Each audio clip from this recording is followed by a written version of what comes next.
সাংবাদিক ইলিয়াস বৈষম্য বিরোধী এই ছাত্র আন্দোলন বলেন, জুলাই আগস্টের যে অভ্যুত্থান বলেন, এর পেছনের মূল একজন ক্রীড়নক ব্যক্তি হচ্ছেন সাংবাদিক ইলিয়াস।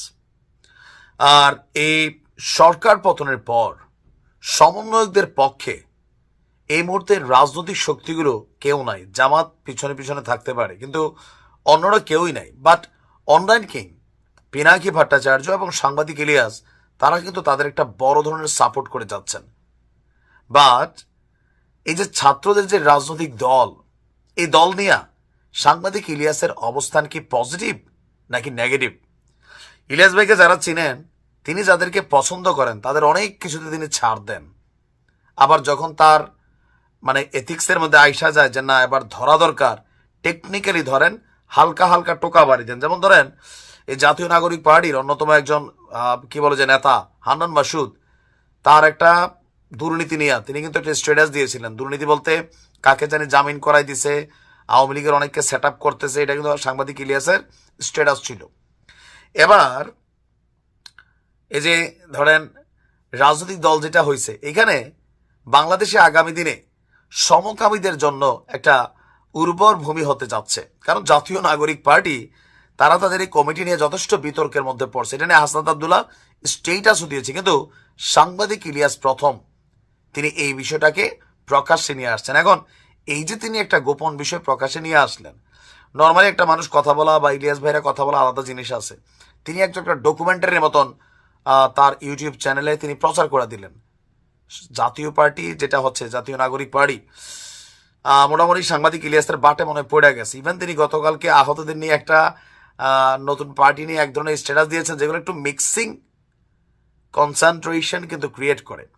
যাই হোক, আলোচনার পিছনে হচ্ছে LGBTQ, বুঝতেই পারছেন, সমকামীদের একটা বড় সংগঠন এবং ওয়ার্ল্ড ওয়াইড একটা হিউজ ফান্ডিং করে সমকামিতার পক্ষে একটা জনমত তৈরির জন্য।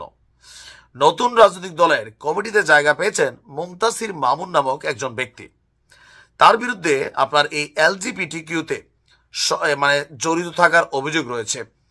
পশ্চিমা এই LGBTQ সম্প্রদায় গে, লেসবিয়ান বা সমকামী এজেন্ডাগুলোকে বাস্তবায়নে রাজনৈতিকভাবে কাজ করেন, এমনকি এই ছেলেটাও কাজ করবেন এমন সন্দেহ পোষণ করছে অনেকেই। মুনতাসিরের মতন একজন বিতর্কিত ব্যক্তিকে নাগরিক পার্টির পদ দেওয়ায় বইছে সমালোচনার জ্বর। জনগণের চিন্তা কোনটা? বাংলাদেশের মতন মুসলিম দেশে সমকামিতাকে উস্কে দিতে এমন ব্যক্তিকে নাগরিক পার্টিতে জায়গা দেওয়া হয়েছে। ইভেন কেউ কেউ বলছেন এই যে ছাত্রদের এই যে বিশাল আয়োজনটা হইল, এই টাকা কোথায় পাইল? এরাই টাকা কোথায় পাচ্ছে? সাংবাদিক ইলিয়াস বলছেন যে এরা অনেক জায়গা থেকে ডোনেশন নিচ্ছে আওয়ামী লীগের অনেক দুর্নীতিবাজদের কাছ থেকে। এইটাও কিন্তু এক ধরনের চান্দাবাজি। ডোনেশন হালাল হয়েতে দেখানো হয়, আর চান্দাবাজিরা কি ভাই দেখেন এটা, হ্যাঁ, নাইলে কিন্তু এখন এরা এটা হয়তো করে নাই, বাট ওই যে যারা দুর্নীতিবাজ আছে এদের কাঁধে ভর করার জন্য এই বিশাল আয়োজনের টাকা কই? এক একটা 3 দিন আগে কোন লেভেলে ছিল? এই যে ডিবি হারুনের অফিসে এদের ছবি দেখছিলেন, পোশাক আশাক দেখছিলেন, দেখে কি মনে হয়েছে কোটিপতি ঘরের বাপের ছেলে? নো। নাহিদের বাবা একজন স্কুল মাস্টার, আসিফের বাপের তো অবস্থানই নাই, এলাকাতে মুরব্বী যেমনি আছেন এমনি। সার্জিসের বাপ কি করে আমি নিজেও জানি না। তো এই যে ধরেন অবস্থান, হান্নানের বাড়ি ঘরের নমুনা খুব ভালো ছিল না, এখন তারও দেখেন শরীরে হালকা চর্বি হয়েছে। ওই যে সাংবাদিক ইলিয়াসের বক্তব্য কিন্তু এগুলা, যে অনেক এই সমন্বয়করা, ছাত্র নেতারা অনেক ধরনের এই তদবির বাণিজ্য, বদলি বাণিজ্য, অনেক কিছুতে কিন্তু জড়াই গেছে, তাদের পরিবাররা সহ। সাংবাদিক ইলিয়াসের বক্তব্য আমার না।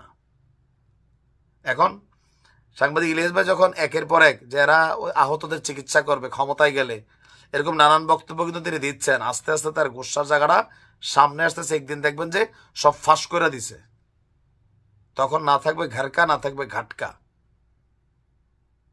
এরা আসলে কি করতেছে আমার কাছে নিজেরও মনে হয় যে কোথাও না কোথাও মিসগাইডেড তো হয়ে যাচ্ছে। ভুল অনেক ডিসিশন নিয়ে নিছে। 5ই আগস্টের পরে এই ছাত্র জনতার এককভাবে কোনো সফলতার গল্প নাই, পুরোটাই ব্যর্থতার গল্প। ওই 32 ভাঙ্গা সফলতার গল্প না, এটা বুঝেন। এগুলোর জন্য এক সময় আবার ব্যর্থতার গল্প তৈরি হবে। তবে সাংবাদিক ইলিয়াস ভাই ধরছেন যেহেতু হয়তো আরো অনেক কিছু সামনে আসবে, বাট এগুলা মানুষ পছন্দ করবে না। ভালো থাকুন।